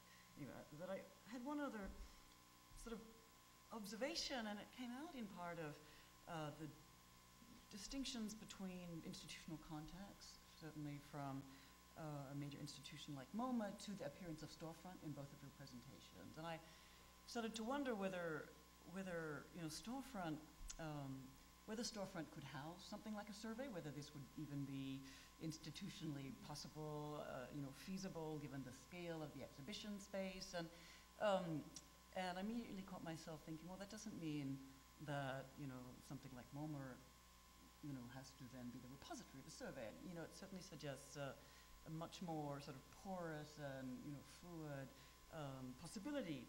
So what was my question here? So could one harbor a survey at storefront? I mean, I know your exhibition to some degree spoke across a historical genealogy with regard to the building codes, but that doesn't constitute a survey, and it doesn't have the same sort of internal reconstruction of the survey, let's say. So to ask this question, what would be the proper institutional context of a survey, even a critically reconstructed one? Are there sort of limitations in terms of institutional context? And finally, I was very struck by the three different publics. The public conceived as an audience to be attracted, certainly the architectural public, but also the more general public that Barry spoke to in terms of the hope for which housing would function.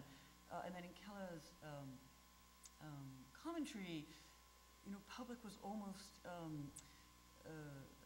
sort of product of this performance or activation, that an object became public through its casting, as you put it, its casting in a new role, the way in which it might speak somewhat differently. And for Damon, my first term was public as public sector, as government regulation, but then you move from that term to speak to questions of community organizers and to show us a very different, let's say, public face to a conventional architectural discourse. So there's sort of many publics. So I know I didn't pose any questions, but maybe if we can begin with this question about what, to what ends would a term like comprehensive and survey need to go together, or is this something that should be decoupled? I mean, if we keep the term survey, or maybe that's the one that may be too difficult to continue working with. Is there then a role for something comprehensive? Does it make sense? Here's a boring historical question. Yeah. When did survey change from being a topographical term, so it would be alluded to by what Damon, you did on the panorama, that brilliant thing? That's what surveyors do. To being metaphorically a chronological term, what art historians do when they try to do something which is inevitably a composition of episodes combined with a narrative. I don't know. I don't have an answer to that. I mean, I like what Kelly, you said. One of your aspirations was, even with this voluminous amount of material, that somehow people would still, be sparked by it to even go do more research on their own. And so, I mean, it seems to me that there's both a kind of, at least for like the completists among us, this kind of satisfying comfort in the notion of a survey, while recognizing that, especially today, it seems impossible. But yet, I mean, going back to the opening, closing accordion playing, that it seems like, and I think I agree that the best outcome would be something that both has that sense that people are like, wow, like they did a good job and they kind of formed this in a considerate way, but yet I'm not exhausted by that experience. I mean, we saw that with the little magazine show as well. That it sets out this sort of starter, this thing which continually tempts you on to finding more and more. And so there is something about the collection, the obsession with the collection that keeps one going, and yet, when you don't want it to somehow stop, that you have found the impossibility of a comprehensive list. I mean, I don't know how with the MoMA show, which has to begin to approach some kind of really significant inventory of projects, and in order to do that, I mean, the first draft of this piece I wrote was spent just kind of in sympathy with you. I just was writing on and on about how could anyone do this? Because it really is a sort of staggering amount of work that requires a lot of research, a lot of different research engines, and everything from even just going back and listening to I guess there were the acoustic guide things, which you all have composed, which finally, even after all of that, sound conversational, and just every component of it, and so many components of it. At the same time that I might have been saying, oh well, but it was a carefully selected suite, and that's why it kept on being interesting to us. At the same time, there was behind it such an enormous bulk of work that is, not looking for the comprehensive, No, but nevertheless, I mean, I think Barry put it very beautifully in casting it as a type of archaeology of contemporary concerns, contemporary practices, and yet a term like archaeology is certainly proper to historical discourse, but seems even more out of place than something like the topographical term survey in the context of an exhibition, yes, and certainly would seem to limit the more sort of popular aspects of an exhibition if one were to begin to frame it that way. Yes, it wouldn't be legible as a public event in the same way. To bring on that far more academic term. So, but I think nevertheless, clearly that is the sort of key means of avoiding, something like the burden of the comprehensive, and yet telling us. Isn't there maybe? I'm sorry. Isn't there maybe a difference between comprehensiveness as a narrative strategy and actual comprehensiveness as like an actual achievement? I mean, because it seems like in some ways, the mark of the skilled and accomplished curator is to create the feeling of comprehensiveness without having everything in the universe in your gallery. Like I say, thinking back to the first exhibition I was involved with at MoMA, which was Mies in Berlin, there actually the whole point was comprehensiveness. So, the dumb proposition there, I think most exhibitions have to add at their heart a dumb proposition. So the dumb proposition there was, how would we understand Mies van der Rohe if we only looked at his Berlin career? And the idea was, Mies was not born planning to go to America. All histories of Mies are written as though Mies was planning to go to America. Chicago as the site of Manifest Destiny. So what happens if you interrupt the story when Mies leaves and say, what's the portrait that you get of Mies up till the moment he leaves? And then what if you put everything in the exhibition so that you actually have to account for everything? So that was really an exercise in kind of trying to kind of not be a historian and a selected. We all select. So kind of in that sort of sense, what you're assuming a survey always involves all sorts of choices. If you write a survey book, like I have done, you're making radical choices all the time. So surveys are anything but comprehensive almost by definition. That show was meant to be incredibly comprehensive, and to to this day, I have one major regret about that show, which was that Terry Riley convinced me not to put the Mosler house in the show because he thought it was ugly, and that was a mistake. Nobody knows. Not comprehensive enough. But that was really. I mean, there was no good material on it, blah blah blah blah blah. But that was a really hideous mistake. Went unnoticed by anyone other than Andres Lepik. So we got away with it, but doesn't keep me up at night. But it's a regret. The home delivery show was anything but a survey, and yes, it was a chronology. It was a relatively complete chronology, but it had an almost inherent prejudice in that almost every object that was selected was actually produced in very few examples. So if you really wanted to take the success stories of prefabrication, things that continued over a great deal of time, or we had a little nod to Soviet panel systems in a film only. But if you really wanted to look at the success stories of prefabrication, you could have told a very, very different story, because it's completely untrue prefabrication is the great failed story of the 20th century. It's actually one of the great successes of the 20th century.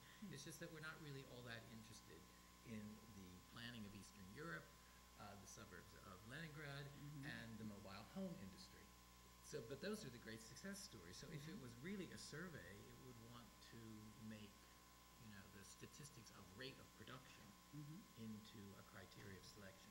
It had a completely different criteria of selection. It was meant to, everything in there was meant to be the result of an extraordinary experiment. So it was a celebration of invention and research through these objects, some iconic, some lesser known, as Taylor pointed out, and completely, it wouldn't work as a textbook, which is why we kept it as a catalog, because it was a completely inadequate history of prefabrication. Completely, as you say, it was completely driven on certain sorts of themes, and it was a celebration of invention, which is also why it started with all those patent sort of things. In the interest of time, I'm going to open it up to the audience for questions.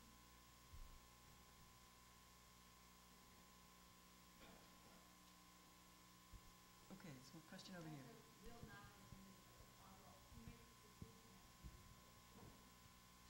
Who makes the decision as to the approach? The curator. You want to do seances with Johnson? I try not to. Bob Stern walked into Andres Lepik's Small-Scale Big Change and said, "Do you want to know what Philip Johnson would have said about this show?" I said, "I can tell you what Philip Johnson would have said about this show. He would have hated it, but we're not channeling him."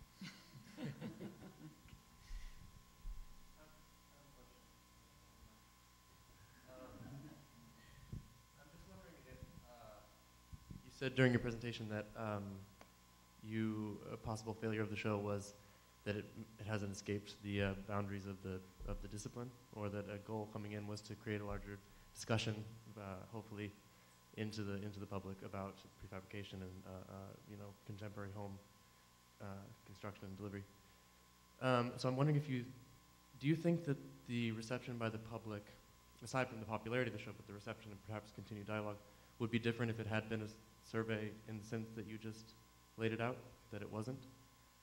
Do you think that there was an expectation of a more didactic kind of, here is what prefabrication is and has been and will be, that your show wasn't, admittedly, wasn't trying to be? And so I'm just curious if the show had been a more sort of survey in quotes, like we're all saying is problematic and difficult and probably impossible with a topic that large. But if it had been an attempt at that, I'm wondering what you think, how the reception would have differed with outside of the discipline. People have such negative associations with prefabrication and the prefabricated house that I think to have created something that was, I think, engaging and lively and exciting and had a lot of very exciting pieces of architectural design in it, that already, is the gamble, because it's a kind of, it's a sort of slightly taboo subject. But you started your question, I think, by asking me about the question I said of failure, which was, did it unleash a discussion in the profession that I thought of as one of its possibilities. And then your question kind of morphed as you were formulating. Yeah, I thought the failure was that you were saying that the discussion didn't extend to the point, maybe the way you were saying. Oh, yeah. I know it would be. I think it would be an interesting exercise, say, 10 years from now, to look at what's going on in the types of things one might add to the exhibition if you were going to update it for, whatever, 2018, and then could say, did one find any kind of cross-pollination? Also, I don't know of the discussion having taken place, but it could be that people who were next to one another in the exhibition start practicing it differently. I mean, one of my things was, what would happen if you begin to put programmatic factors and production factors into parametrics instead of really just instead of what so much parametrics does, which gets obsessed with what the computer can do rather than what architecture can do. But I don't think the show was read that way. Maybe it was just too implicit. It's next one.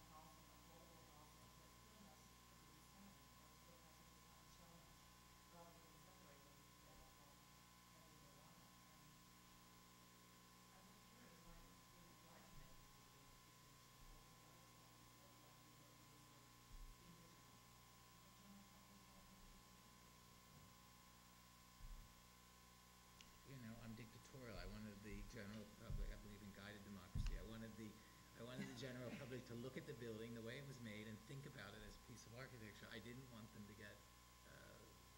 to think, where can I buy that couch? Which is exactly what happened in the Breuer House. Came with a annotated list of where in New York City you could acquire the things in the house. So it was, in a certain sense, a framework of the architecture stood back. And people wanted to know, I would like to get the first remote control television set, or something like that. So it all has to do with a show with houses. It was actually not really about houses. Kurt, and then, actually Ellen is next, and then, and I'm forgetting this side of the audience. Maybe Kurt next, and then we'll go to Alan, and then. Very briefly, I found 2 points extraordinarily pertinent and really food for thought. One, that what would seem destined to find its true purpose and fulfillment in modern architecture, namely prefabrication, did not succeed in that domain, but would be exploited fully in order to produce an architecture of a very different kind. Now, that's an extraordinarily pertinent insight into a very large condition of the entire century and of architecture within it.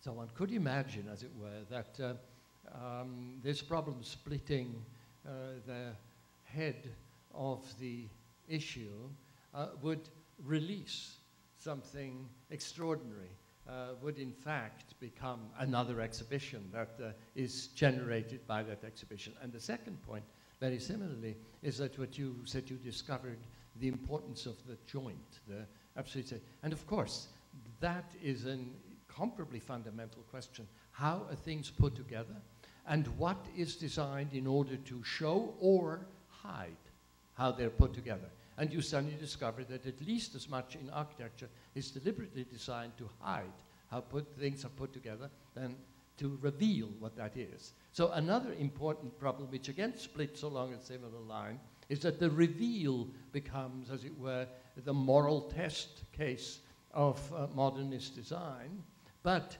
the entire housing industry is predicated upon providing for every possible dissimulation of how this is done. Right?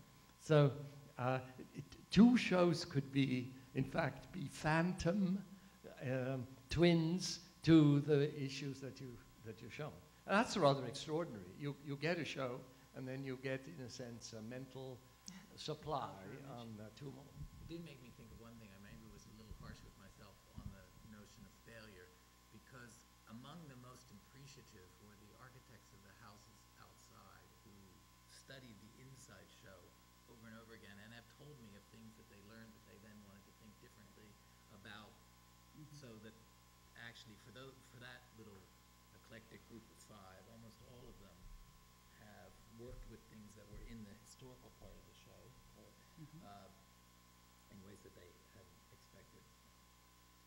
Although I have to always propose the counterfactual that maybe the truest success of the show would have been the displacement of this moral economy of physical revealing and unrevealing as a parlor game. There's a question up the back here that was earlier. And I was also just thinking around this question, that your presentation in the Queen's Museum is a sort of incredibly bizarre inversion with regard to the expectations of multiple audiences. Yes, I mean, and so, you know, Barry, of course, has to negotiate a public audience, an architectural audience, a whole series of audiences that, in a way, the Queen's Museum showed, does not necessarily, your exhibition does not anticipate an architectural audience, to the point where you're able to make many people in the room giggle over the sort of awkwardness of some of the graphics. And so it's a sort of strange mirror image of expectations of the manner in which that information would be consumed and by whom. So the idea of avoiding a sort of strange haunting of something like the good design exhibitions and these modes of consumption of modernism that MoMA instituted and then that you're working against, I think finds a sort of uncanny sort of doubling in the populism of, the intentional populism of your graphics and sort of interactive, and I presume interactive in the sense of involving an audience in some type of almost pedagogical relationship to the artifacts and images. In some two stories, we were probably trying, we were trying to kind of get to that kind of graphic with this just simple desire to communicate, to put everything all in one picture, like the picture of the dam, and so on, to create a fiction of some dream or something that's it's almost real. This is exactly that kind of graphic which we were looking for.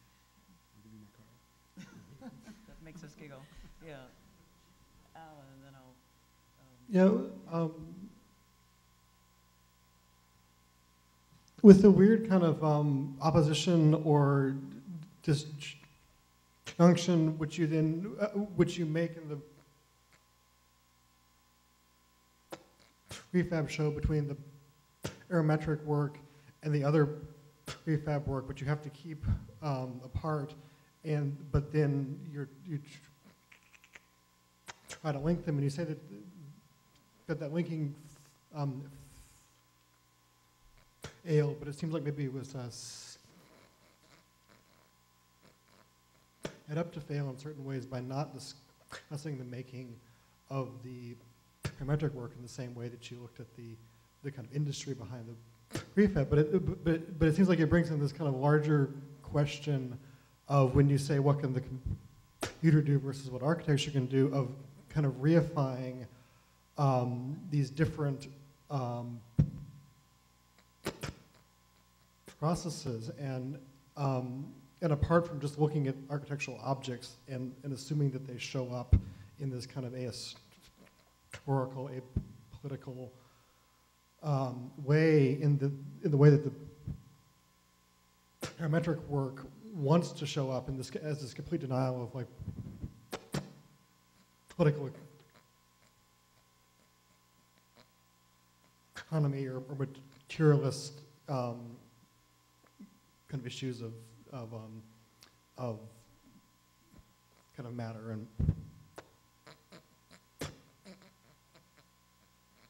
power and labor and all this and just be this, idealized kind of a printing out of something. On the other hand, you have things like by kind of looking at finance and this kind of mechanism of housing, which is this kind of actual dematerializing of the architectural object into finance and into, all of how it melts into air kind of relation of power that makes like the actual constructions of things become either, like kind of perverse or not solid or something. And then with the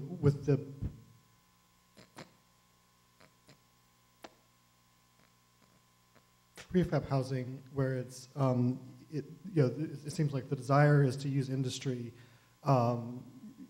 as found or as developing, and then ask kind of like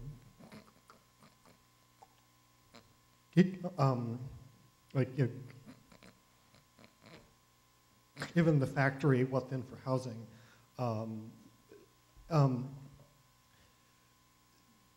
How is this making up of what architecture is, if not the architectural object? Either part of the work of the curator or part of the work in general,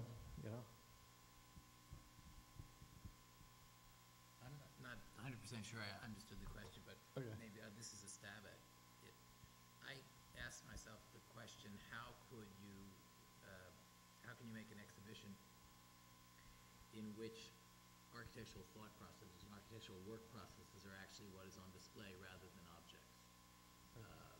And I mean, that was the sort of big gamble, and I was constantly trying to figure out how do you keep this from slipping into being a gallery of objects and have the actual thought process, the stakes of, the simple shorthand would be, how do you have the stakes of making something when you know that you're going to make it through some kind of factory process, even if the factory process itself has evolved radically over the century and a half that was surveyed. What kind of design goes into thinking when you have that, this kind of mediation through a production system? That was what I was interested in. Then, as I said, I chose the hook of the house, and so then I was also always fighting with this not becoming an ideal house exhibition, hence no furniture, and so that was the sort of stakes. By the way, I wasn't saying that you were creating pornography. I was saying that you are. Oh, I know you are. No, right. No, It's absolutely. the TV Oh no, pornography I was talking about. I was completely upfront about the fact that I knew it was I was playing with popular entertainment. I wasn't at all shocked when you said it. I thought, yeah, you really got it. That is exactly what we set out to do. And just as a footnote to that, now, I think my students and my colleagues that are most excited about scripting, my favorite challenge is to say, now that we have this kind of vocabulary and track of thinking, can we think about the world as a script, into which we're creating sort of test objects and seeing how they're acted upon, rather than kind of creating syntheses or artificial simulations of scripts and seeing what those produce. Or producing rumors in Kelly. Okay, 1 minute. 1 minute for, I think, who's next? Okay, 1 minute. 1 minute. I was just trying to weigh into your question a little bit. I think that the overlap that I see in the three presentations today is specific to the parametrics in that it's evening the playing field from the interest of regulatory thinking to historical thinking and I think Keller sums it up really, really well when she calls it the gaming of the system. It seems to me that the 5 houses are gaming different systems, and the parametrics is a new thing to sort of game or a new bias, and I think that's the interest of all the different variations here is that bias or gaming, whether it's the architect, the curator, or the regulatory, or the expediter with the great accent. You know, that those types of systems are all in a hierarchy instead of the exhibition privileges the object or privileges the designer or privileges the institution. And I just, and it's not really a question, more of a weighing in. Thank you. Yeah, I would agree. Yeah. That it has nothing to do with what the list is, what the artifacts are, whether it's comprehensive, whether it's not comprehensive, but how you decided to make them interact. And that's the argument, that's the provocation. Okay, thank you. I know we've run out of time, but thank you.